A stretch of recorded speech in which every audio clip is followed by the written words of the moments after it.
D'ailleurs, dites-moi en commentaire, pour vous, quel serait le pays qui va vraiment, sur les 10 prochaines années vraiment avoir le plus de croissance, réussir le mieux, vraiment aller, devenir dans le top 1 ou dans le top 3 mondial?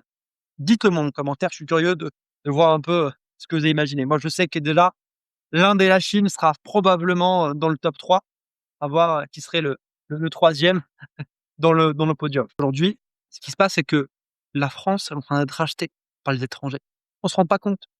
Vous savez que Paris et notamment les beaux quartiers de Paris, Paris 8e, Paris 16e, Paris 17e, cette zone-là, plus de 50 j'ai pas le chiffre exactement, mais c'est plus de 50 par des étrangers.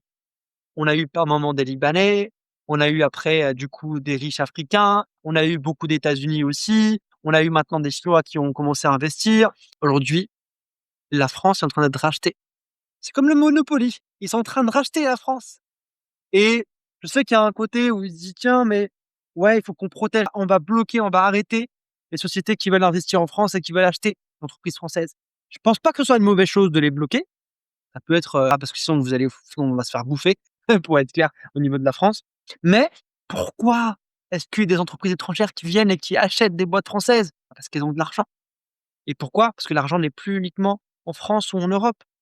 L'argent, il est là où il y a de la valorisation.